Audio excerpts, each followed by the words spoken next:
और back ventures कैसे हो? पढ़ाई हो रही है? अच्छा एक काम करो, बहुत पढ़ लिए, थोड़ा सा रेस्ट ले लो। और हनी पाजी का मैनिएक सॉन्ग है भाई साहब, कितना कैड़ा सॉन्ग है। मतलब सुनते सुनते ना मैनिएक यही चल रहा है दिमाग में अभी। मैनिएक क्या होता है वैसे? मैनिएक नहीं, मैनिएक। हाँ हाँ, ग्रामेटिकल मिस्टेक भाई हो जाती है यार। लड़कियों की इंग्लिश बहुत बढ़िया होती है, लड़कों की थोड़ा सा 19-20 का फर्क मान लो, चलो ठीक है। अब हम बात कर रहे हैं वाटर रिसोर्सेज की। वाटर रिसोर्सेज क्या होता है? वाटर रिसोर्सेज बेसिकली होते हैं वाटर से हमें जितने भी रिसोर्सेज क्या क्या चीजें उससे हो सकती हैं और क्या हम कर सकते हैं, फायदे नुकसान सब हम पढ़ेंगे किस चैप्टर में? इस चैप्टर में। All the national and artificial sources of water that are useful to humans are known as water resources. 96.5% oceanic water है। फ्रेश वाटर कितना है? सिर्फ 2.5%। फ्रेश वाटर इतू सा है जैसे तुम ऐसे पानी बहाते रहते हो। अरे तुमने अपनी गली वली में कुछ लोग देखे हैं, बारिश पड़ रही है और गाड़ी धो रहे होंगे या बाइक धो रहे होंगे या गमलों में पानी डाल रहे होंगे, उन्हें क्या बोलोगे तुम? कमेंट करके बताना जरा, जो पानी वेस्ट करते हैं। 70% ऑफ फ्रेश वाटर जो है हमारा कहां से आता है? Ice sheets, glaciers in Antarctica, Greenland, mountains region of the world. इतना यहीं से आ रहा है और तुम क्या कर रहे हो? ग्लोबल वार्मिंग, और तुम कुछ कर नहीं रहे हो। ये देखो 30% stored as groundwater in the world's aquifers. India की रैंक कितनी है? 133 in term of water availability per person per annum. ये मैंने अभी सर्च किया था जब तुम्हें पढ़ा रहा था, क्या पता अपडेट हो गया हो, बट नहीं, ये वहीं का वहीं है। वाटर स्केर्सिटी क्या होती है? बेसिकली अ सिचुएशन, ये डेफिनेशन याद रखना, ये ही एग्जाम पे करके और क्या करना है? सिंपल। फॉर एग्जांपल दिखाऊंगा अभी, कीवर्ड्स कैसे ढूंढते हैं। Water scarcity, a situation where there is not enough water to meet the needs of population. It can be caused by natural factors जैसे human activities and climate change. अब keyword क्या क्या होंगे? सिचुएशन जहां पर नॉट इनफ वाटर है to meet needs of population. अब जब एग्जामिनर शीट देखेगा पहली नजर कहां जाएगी? अरे वाह वाह बेटा वाह, क्या आंसर लिखा है। Human activities and climate already underlined है। अब इसके इफेक्ट क्या होंगे? Health issues, damage ecosystem and disrupted social activities. ये सारे किसके हैं? इसके रीजंस ऑफ वाटर स्कैरसिटी। अब इसके बहुत सारे रीजंस होते हैं वाटर स्कैरसिटी के, जो कि हर जगह पर इफेक्ट करते हैं डिफरेंट तरीके से। ऐसा नहीं सारे एक ही जगह पर है, अलग अलग कंट्री, स्टेट्स, डिस्ट्रिक्ट्स, प्लेसेस पे अलग अलग रीजंस हो सकते हैं। Lack of access of drinking water, पीने के पानी की कमी बहुत सारी जगह पर होती है, रीजन हो गया एक। Second, sanitation issue. अब ये देख रहे हो, ये गंदगी किसकी फैलाई हुई है? इंसानों की, राइट। साफ कौन करेगा? हम, कोई और? हम। जहां भी तुम्हें दिखता है कोई ऐसा इंसान कचरा फैला रहा है, उसे मना करो, और ना सुने तो मना ही कर पाओगे, बड़े होंगे तो क्या करेंगे, हम समझा ही तो सकते हैं। चलो कोई बात नहीं। पॉवर्टी, गरीबी एक रीजन है जिसकी वजह से वाटर स्कैर्सिटी होती है। और सबसे लास्ट जिसमें हमने टॉप किया है, पता है क्या है? पॉपुलेशन। इंडिया टॉप पे भाई साहब एक चीज में तो। चलो, और किस किस चीज में हमने टॉप किया कमेंट में करके मुझे बताना जल्दी फटाफट। चलो, एमएनसीज होती हैं full form multinational corporations, a large company that operates in multiple countries with its headquarter in one country. अब बैकग्राउंड में अगर तुम देखोगे ना तो बॉयज बीइंग बॉयज, मैं तो एक एग्जांपल लूंगा, तुम यहां पर देख सकते हो कितनी सारी कंपनीज हैं। तुम्हारी फेवरेट कंपनी इन सब में से कौन सी है? फटाफट कमेंट करो। और ये जो कंपनी है, ये वोल्क्सवैगन, ये कब आई थी और किसने इंट्रोड्यूस करा था इसे? जिनको मैंने पढ़ाया है उन्हें पता है। कमेंट करते रहो, लाइक करते रहो और पढ़ते रहो। मल्टीपर्पस रिवर प्रोजेक्ट, ये वो प्रोजेक्ट होते हैं, बेसिकली डैम्स होते हैं, बट सिर्फ इनका काम बिजली देना नहीं होता, बहुत सारे काम होते हैं। अगर तुमने वीडियो नहीं देखी है मल्टीपर्पस रिवर्स की, जो डैम्स हमने दिए हैं, तो शॉर्ट्स में जाना और देख लेना। अ लार्ज डैम और series of dams that serves multiple purpose, इसलिए मल्टीपर्पस है इनका नाम, ठीक है। Multiple purpose such as irrigation, flood control, power generation, electricity generation, inland navigation, fish breeding. अब इनका तुम क्या कर सकते हो, मल्टीपर्पस प्रोजेक्ट यहां पर यूज लिखकर और फ्लो चार्ट भी बना सकते हो ऐसे। तो क्या हुआ, आंसर शीट भी तो बड़ी होगी, थोड़ी भर जाएगी। अब नीचे उन्हें डिफाइन कर देना, ऐसे आंसर्स लिखते हैं। ये भी सिखाऊंगा। Dams, a barrier that built across a river, streams और estuaries to control the flows of water. को फ्लो को कंट्रोल करने के लिए स्ट्रीम्स को क्या बनाया जाता है, dam.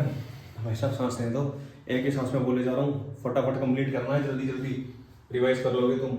It creates a reservoir और man made lake behind them.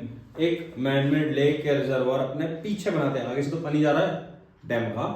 हाँ, classification of dam.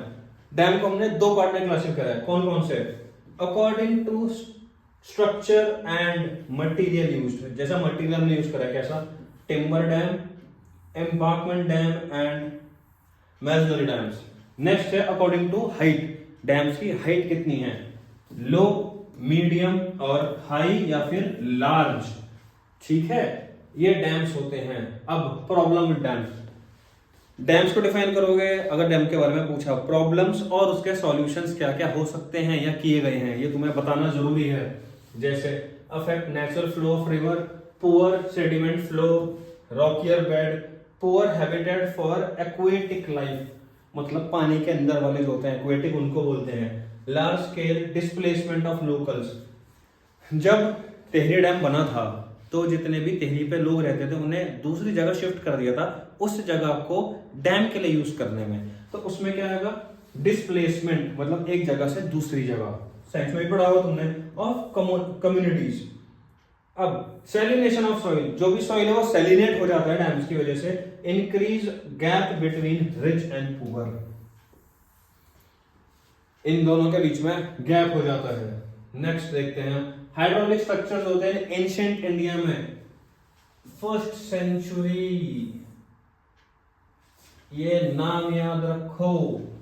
Harvesting system, channelling water flow of Ganga, फिर आया 11th में, फिर आया 14th सेंचुरी में। Then evidence of sophisticated irrigation work, कहां मिले हमें, कलिंगा उड़ीसा, ये क्या है, बेन्नौर आंध्र प्रदेश, आखिरी क्या है, कोल्हापुर महाराष्ट्र।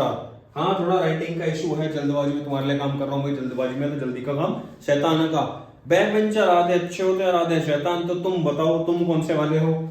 मैं तो दोनों का मिक्सचर हूँ भाई साहब। नर्मदा बचाओ आंदोलन, बहुत सारे रिवर्स को बचाने के लिए आंदोलन किए गए थे, जिनमें से एक था क्या, नर्मदा बचाओ।